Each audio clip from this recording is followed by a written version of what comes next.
दोस्तों, welcome to IS PCS home. आज मैं आप लोगों को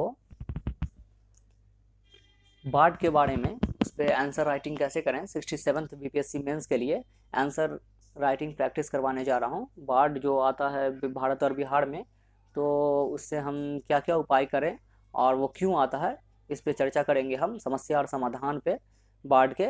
तो आइए देखते हैं फ्लड जो है वो क्यों होता है। सबसे पहले जो है हम जानते हैं कि कोई भी जो स्थापित जल स्रोत है, जैसे कि नदी, धारा, लेक वगैरह, ये सब जो है उसमें जो है से जब पानी ज़्यादा बढ़ जाता है और उसका पानी ज़्यादा होने से वो सूखे एरिया जहाँ पर है वहाँ पे पहुँच जाता है भारी मात्रा में, तो बाढ़ का रूप धारण कर लेता है और आम जनजीवन अस्त व्यस्त हो जाता है। इसके जो है से कारण जो है से, जैसे कि आप बहुत ज़्यादा वर्षा हो गई या कहीं पे बादल फटने की समस्या आप उत्तराखंड वगैरह में सुने होंगे, तो जिसकी वजह से बाढ़ आने का और ये रहता है।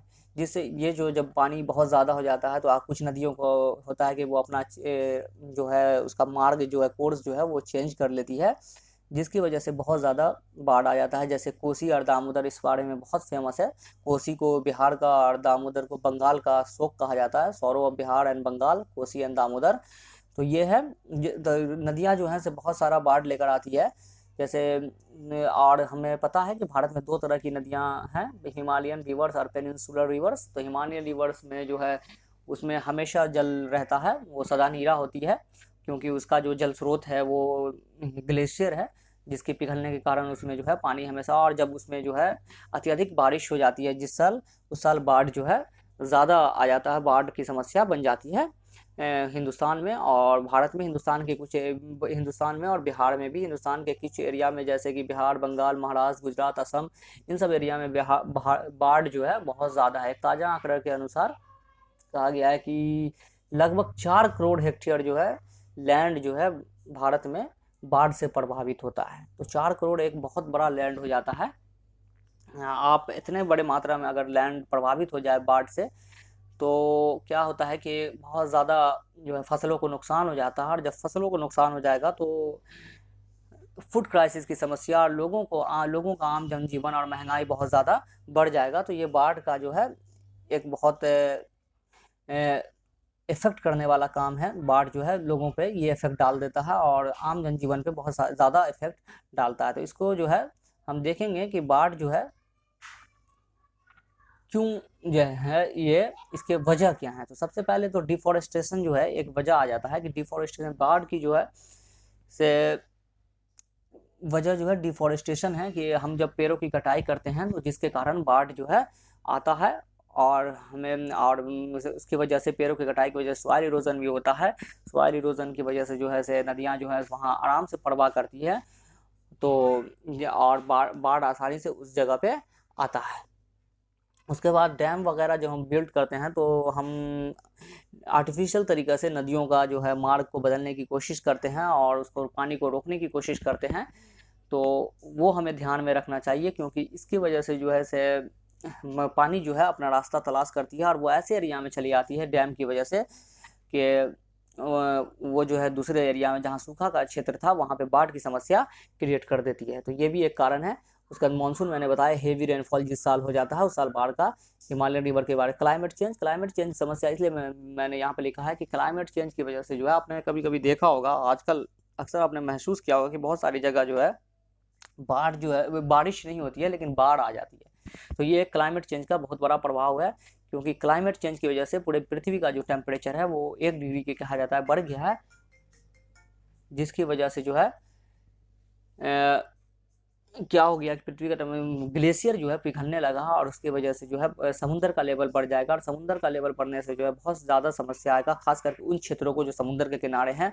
वो तो कुछ क्षेत्र डूब भी जाएंगे समुद्र की वजह से। आपने हाल ही में सुना होगा कि इंडोनेशिया अपना राजधानी बदलना चाह रहा है, तो इसी वजह से कि वो जानता है कि उसका जो अभी राजधानी है वो कुछ दिनों में डूब जाएगा, कुछ सालों में, जिसकी वजह से अपनी राजधानी वो दूसरी तरफ शिफ्ट करना चाहता है।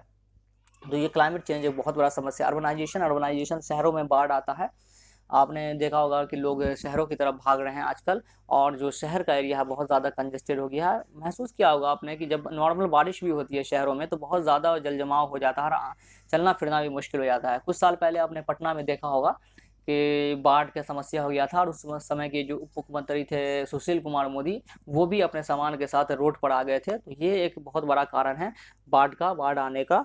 नदियों और जल को अपना जो है मार्ग नहीं मिल पाता है, और वो शहर में ही जल जमाव कर देती है, जिसके बाढ़ का बहुत बड़ा। अर्थक्वेक भी एक कारण है। अर्थक्वेक इसलिए कारण है कि जमीन जो है हिलती है अर्थक्वेक में। तो जमीन जब हिलती है तो नीचे जब हिलेगी तो ऊपर जो पानी है वो भी हिलेगा, और जिसकी वजह से पानी जो है समुद्र से बाहर आ जाता है। और ये समस्या जो है ज़्यादा, जब अर्थक्वेक जहाँ पे बहुत ज़्यादा तीव्र मात्रा में मतलब अर्थक्वेक की जो ये होती है, गति बहुत तीव्र होती है, इंटेंसिटी बहुत तीव्र होती है, तो वो क्या करता है कि सुनामी का रूप धारण कर लेता है। जैसा कि आप 2004 में आप लोगों ने सुना होगा कि 2004 में बहुत ज़्यादा तबाही मचाया था सुनामी। तो ये अर्थक्वेक की वजह से ही सुनामी आता है। उसके बाद जो है से इसमें क्या क्या इफेक्ट आता है तो वो हम बाहर देखते हैं। पहले तो हम जान लें कि भारत में जो है से मैंने बताया कि बहुत सारे एरिया में बाढ़ आता है, जैसे कि गुजरात, महाराष्ट्र, असम में ब्रह्मपुत्र नदी की वजह से बहुत ज़्यादा बाढ़ की समस्या हो जाती है। और उसके बाद बिहार, तो बिहार, उत्तर प्रदेश, तो बिहार में जो है से बिहार के संदर्भ में हम देखें तो बिहार की लगभग 76% जो जनसंख्या जो है बाढ़ से जो है प्रभावित होती है। हमेशा लगभग निरंतरन जो है कंटिन्यूसली वो उससे जो है अफेक्टेड होती है, 76% के करीब। और उसके बाद हमें पता है कि बिहार का जो क्षेत्रफल है 94,163 किलोमीटर स्क्वायर है। तो इस क्षेत्रफल का 73% जो हिस्सा है वो बाढ़ से प्रभावित होता है, और जो कि 17.2% जो है वो भारत का हिस्सा के बराबर है। तो आप देख सकते हैं कि इतने बड़े मात्रा में बाढ़ जो है बिहार को प्रभावित करता है, और बिहार के जनसंख्या को और बिहार के क्षेत्रफल को प्रभावित करता है। तो हमें पता है कि बिहार जो है नेपाल से सटा हुआ है, जो कि हिमालय से है। हिमालय से नदियाँ निकलती है, जैसे कि गंगा, घाघरा, कोसी, गंडक। गंडक से जो है से बूढ़ी गंडक, जिसकी वजह से मुजफ्फरपुर वगैरह में बाढ़ आता है, बागमती, दरभंगा, समस्तीपुर, सीतामढ़ी वगैरह में बाढ़ आता है। इससे कोसी का आप लोग सब जानते हैं, सौरव बिहार, मधेपुरा, सहरसा वगैरह में इसकी वजह से बाढ़ आता है। तो ये जो है से हिमालय की नदियाँ जो हैं बहुत सारा जल लेकर आती है अपने अंदर, और वो उत्तर बिहार में खास करके बाढ़ का क्रिएट, और यही जो है से दक्षिण बिहार में भी जब ज़्यादा बारिश हो जाती है दक्षिण बिहार में ही बाढ़ की समस्या उत्पन्न हो जाती है।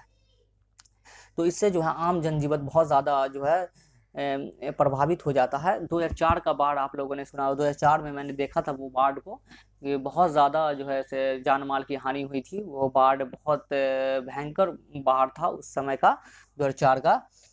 तो हमने देखा कि बाढ़ का क्या कारण है, और बिहार में बाढ़ जो है क्यों आता है। तो रीज़न जो है सब जगह यही है, सेम ही है, बिहार हो चाहे भारत, तो ये सब सेम है।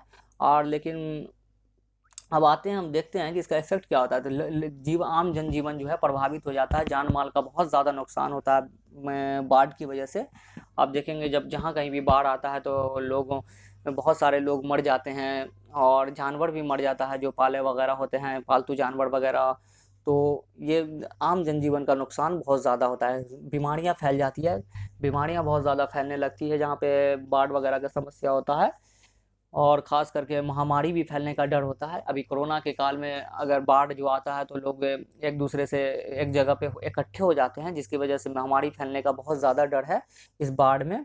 उसके बाद इकोनॉमी, मैंने बताया कि इतने बड़े मात्रा में 4 करोड़ हेक्टेयर लैंड जो है भारत में प्रभावित हो जाता है, तो इससे जो है एग्रीकल्चर पूरी तरह से प्रभावित होता है। हमें पता है कि भारत और बिहार दोनों एग्रीकल्चर प्रधान देश और राज्य है। तो जब बिहार खास करके जो है से वो एग्रीकल्चर पे ही डिपेंड है, उसकी लगभग पॉपुलेशन एग्रीकल्चर पर डिपेंड है। और वहाँ एग्रीकल्चर भी इस माने में होता है कि जोत का आकार बहुत छोटा है, वहाँ लैंड होल्डिंग जो कैपेसिटी है लोगों की बहुत छोटी है। तो जिसकी वजह से लोग जो है सिर्फ अपने जीवन निर्वाह की खेती ही कर पाते हैं, और सरप्लस खेती उसको अनाज नहीं उगा पाते हैं, जिसकी वजह से अगर जब बाढ़ वगैरह की समस्या होती है तो उनको फसलों को नुकसान हो जाता है, और वो जो है से बहुत ज़्यादा जो है से भूखे के शिकार हो जाते हैं। और ये जो है से देश की इकोनॉमी पे प्रभाव डालता है, देश की इकोनॉमी पे प्रभाव डालता है। और इससे क्या होता है कि इन्फ्लेशन बढ़ जाता है। इन्फ्लेशन जब बढ़ता है तो महंगाई बढ़ जाती है, बहुत ज़्यादा महंगाई जो है से बढ़ जाती है और लोगों को बहुत ज़्यादा समस्या होने लगती है। महंगाई बढ़ती है जिसकी वजह से गरीबी भी आ जाती है, पॉवर्टी आ जाती है। तो बाढ़ का ये फूड क्राइसिस मैंने बताया कि बाढ़ की वजह से फसलों को नुकसान हो जाता है, जिसकी वजह से फूड क्राइसिस की समस्या उत्पन्न हो जाती है। उसके बाद अनएम्प्लॉयमेंट भी हमें जब बाढ़ आता है तो लोग जो है आम जनजीवन त्रस्त हो जाता है। तो उससे क्या होता है कि लोगों में बेरोजगारी बहुत ज़्यादा बढ़ जाती है। जहाँ पे लोग होते थे वो एक जगह से दूसरी जगह जाते हैं, और जब दूसरी जगह जाते हैं तो क्या नाम है कि लोगों को जो है से बेरोजगारी का समस्या झेलना पड़ता है, क्योंकि वहाँ उन्हें काम नहीं मिल पाता है जहाँ पे वो पहले से काम करते हैं। अब आप जानते हैं कि बिहार वगैरह में जो है ज़्यादातर अनस्किल्ड लेबर है, स्किल्ड लेबर नहीं है। तो वो जो है से नॉर्मल खेती वगैरह में, और बिहार में जो है से खास करके डिस्गाइज एम्प्लॉयमेंट बहुत ज़्यादा है कि एक ही जगह पे बहुत सारे लोग काम करते हैं, खेत में काम करते हैं। जहाँ 4 आदमी की ज़रूरत नहीं है वहाँ भी 4 आदमी लगे होते हैं। अगर वही काम को 2 आदमी भी करेंगे तो उतना ही प्रोडक्शन होगा। तो इसे डिस्गाइज एम्प्लॉयमेंट कहते हैं। तो बिहार में ये बहुत ज़्यादा है। तो बाढ़ के कारण जो है से बहुत ज़्यादा ये समस्या बढ़ जाती है इनमें। हाँ, बाढ़ के कुछ बेनिफिट्स भी हैं, जैसे कि बाढ़ में जो है से बाढ़ जब आता है तो नदियाँ अपने साथ फर्टाइल एलुवियल सॉइल लेके आती है, जिससे वहाँ की जो भूमि है वो उपजाऊ हो जाती है। तो ये एक अच्छा संकेत होता है बाढ़ का। बाढ़ जब आता है तो ईंटा पत्थर जो है नदियों में भर जाता है, तो नदियों की गहराई कम हो जाती है। लेकिन बाढ़ के पानी आने से जो है वो साफ करते हुए जाती है अपने रास्ता को, जिसकी वजह से जो रुकावटें हिंड्रेंस जो है वो कम हो जाता है। और उसके बाद ग्राउंड वाटर जो डिप्लेट हो चुका होता है, ग्राउंड वाटर जो है हमारे फ्रेश वाटर का जो स्रोत है वो भी जो है से उसकी भी उन्नति हो जाती है और उसमें भी बढ़ावा होता है। तो ग्राउंड वाटर भी अच्छा खासा बढ़ जाता है बाढ़ की वजह से। उसके बाद हमें बाढ़ जब आए तो हमें क्या करना चाहिए उसके दौरान। अब आ गया अगर बाढ़ तो उसके दौरान क्या करना चाहिए। सबसे पहले तो हमें इवैक्यूएशन करना चाहिए, कि लोगों को इवैक्यूएट करना चाहिए, कि लोग जो है से इवैक्यूएट हो जाएं, लोग कहीं सुरक्षित स्थान पे पहुंचा दें लोगों को हम, ताकि लोगों को कोई समस्या ना हो। सबसे पहले लोग जान माल की हानि कम हो। उसके बाद हमें मेडिकल सप्लाई तुरंत प्रोवाइड करना चाहिए, ताकि कोई बीमारी या महामारी वगैरह ना फैले। तो मेडिकल सप्लाई का अच्छे से वहाँ पर प्रोवाइड कराना चाहिए, और फर्स्ट एड जो है जल्द से जल्द वहाँ पे पहुँचाना चाहिए। फूड क्राइसिस ना हो इसके लिए हमें फूड सप्लाई जो है तुरंत करना चाहिए, ताकि लोगों में जो है से भुखमरी वगैरह ना आए, और लोगों को जो है से खाना जो है दिन भर का कम से कम मिल सके, जिससे वो अपना जीवन गुजार सके। उसके बाद ट्रांसपोर्ट वगैरह, ट्रांसपोर्ट कम्युनिकेशन का उपाय सही होना चाहिए, वहाँ पे करना चाहिए, ताकि लोगों को एक जगह से दूसरी जगह ले जाने में कोई परेशानी समस्या वगैरह ना हो। हमें जब ले जाएं लोगों को तो वहाँ पे लोग कैसे अपना जीवन गुजारे, दूसरी जगह अगर जाते हैं बाढ़ की वजह से, तो उन्हें रोजगार प्रोवाइड भी हमें कराना पड़ेगा। और हाइजीन का खास करके ध्यान रखना होगा, ताकि जो लोग जो इवैक्यूएट कर रहे हैं और जो भी लोग वहाँ पे और भी मौजूद हैं, तो ऐसा ना हो कि अनहाइजेनिक जगह हो और जिसकी वजह से बीमारी फैल जाए। तो हाइजीन का खास करके ध्यान रखना चाहिए, खास करके उन लोगों के लिए जो इवैक्यूएट कर रहे हैं, तो उनको कोई बीमारी ना हो जाए। उसके बाद इसका सॉल्यूशन क्या है बाढ़ को हम, चलिए वो नेचुरल कॉज है, बाढ़ को हम नहीं रोक सकते हैं, बहुत सारा चीज़ है, लेकिन इसका सॉल्यूशन क्या है जिसको प्रिवेंट कर किया जा सकता है और कम किया जा सकता है। तो उसके सॉल्यूशन के लिए हमें सबसे पहले तो भारत सरकार ने नेशनल वाटर पॉलिसी 2012 में इस्टेब्लिश किया था, जिससे जो है से वो देखेंगे कि बाढ़ कहाँ से आ रहा है, कैसे आ रहा है और क्या क्या इसके कारण है। उसको ये करके एक कमेटी बनाए, और जिससे कि वो जो है उस पर ध्यान दे। एनडीएमए का एस्टैब्लिशमेंट किया गया था, नेशनल डिजास्टर मैनेजमेंट एक्ट 2005 में, जिसके तहत जो है से एनडीआरएफ जो है से बहुत सारा काम करती है। एनडीआरएफ को आपने देखा होगा कि एनडीआरएफ बहुत ज़्यादा हेल्प करती है किसी भी आपदा में, और वो हमेशा मौजूद होता है। तो एनडीआरएफ अपना सराहनीय काम हमेशा करती रहती है। तो एनडीआरएफ जो है ये सही चीज़ है। Flood management and border area programme भी इस्टेब्लिश किया गया गवर्नमेंट ऑफ इंडिया के द्वारा। ये जो है फ्लड मैनेजमेंट करती है कि बाढ़ की समस्या को कैसे मैनेज किया जाए, और उसके बाद सॉइल इरोजन जो होता है उसको कैसे हम बैलेंस किया जाए, कैसे चेक किया जाए कि मतलब कि जिससे ना हो, क्या क्या उपाय किए जाएँ। खास करके कोस्टल एरिया में जो है ऐसे क्या प्रबंध किए जाएँ जिससे कि वहाँ पे बाढ़ की समस्या ना हो। तो ये कोस्टल एरिया के लिए भी है। उसके बाद टेक्नोलॉजी का हमें उपयोग करना चाहिए, सैटेलाइट वगैरह का। हम देख सकते हैं कि कौन सी नदियों में ज़्यादा पानी आ रहा है और कब बारिश वगैरह ज़्यादा होने की संभावना है। तो ये टेक्नोलॉजी का, आर्टिफिशियल इंटेलिजेंस वगैरह का, EWD का अर्ली वार्निंग सिस्टम का प्रयोग करना चाहिए, कि अर्ली वार्निंग डिजास्टर सिस्टम, जिससे हमें पता चल जाए पहले ही और हम लोगों को आगाह कर दें, और या वहाँ से जहाँ पे बाढ़ आने वाला है वहाँ से पहले ही लोगों को इवैक्यूएट कर दें, दूसरी जगह स्थापित कर दें, ताकि उन्हें समस्या ना हो और वो जान माल का नुकसान कम हो सके। डैम और एम्बैंकमेंट्स वगैरह हमें बनाना होगा, और इस जब बनाना होगा कि ऐसे बनाएं कि जहाँ पे जो है सूखे का क्षेत्र है वहाँ पहुँचाएं पानी को, वो भी जो रिक्वायरमेंट है, जो सफिशिएंट है उस मात्रा में वहाँ पे पहुँचाए, ताकि ये ना हो, अननेचुरल ना हो। एफोरेस्टेशन, पेड़ वगैरह लगाना चाहिए हमें। पेड़ लगाने से जो है से ग्राउंड वाटर भी मेंटेन होता है और सॉइल एरोजन नहीं होगा और बाढ़ की समस्या भी कम होगी। रेन वाटर हार्वेस्टिंग, हाँ, बाढ़ जब आए तो हम रेन वाटर को हार्वेस्ट करें, ताकि ग्राउंड वाटर जो है डिप्लीट ना हो और बाद में हम जो है इस पानी का इस्तेमाल कर सकें। रेन वाटर हार्वेस्टिंग को तो देख सकते हैं यहाँ पे NDRF कैसे लोगों को बचा रहा है, NDRF की टीम। तो ये है, NDRF एक सराहनीय काम करता है। इम्बैंकमेंट वगैरह बताया। रिवर लिंकिंग प्रोजेक्ट हमको करना चाहिए, कि बिहार में Kosi Mechi river linking project चल रहा है। तो रिवर लिंकिंग प्रोजेक्ट करके हमें ये होता है कि जहाँ पे जिस नदी में पानी नहीं आता है, ड्राउट वगैरह है, जो सदानीरा नहीं है, तो उसमें पानी भेजना चाहिए और उस एरिया में उसके थ्रू हमें पानी का सप्लाई करें जहाँ पे पानी ना हो, और बाढ़ के पानी का उस हिसाब से इस्तेमाल कर ले, ताकि जिस एरिया में बाढ़ आता है उस एरिया में बाढ़ ना आ पाए और जिस एरिया में सूखा है उस एरिया में पानी पहुँच जाए। तो ये है रिवर लिंकिंग। ट्रेनिंग देना चाहिए लोगों को कि कैसे कैसे बाढ़ के दौरान हमें जो है से उपाय करने होंगे और क्या क्या करना चाहिए। ये जो ट्रेनिंग हमें प्रोवाइड करना चाहिए लोगों को। उसके बाद रियल टाइम डेटा कलेक्शन, मतलब कि बाढ़ पूरा डेटा वगैरह जो है उसका कलेक्ट करके रखना चाहिए, कि कैसे कैसे बाढ़ आया, कब आया, क्यों आया, इस पे पूरा रिसर्च वगैरह हो, ताकि आगे के लिए इस समस्याओं का समाधान करना चाहिए। तो दोस्तों ये था पूरा, मैंने आपको समझा दिया फ्लड के बारे में, जो मेंस के लिए काफ़ी महत्वपूर्ण है ये टॉपिक। और आगे मैं ये ड्राउट पे लेकर आऊँगा, टॉपिक ड्राउट पे, तो वो आप देखेंगे। आपको कैसा लगा आप बताएंगे।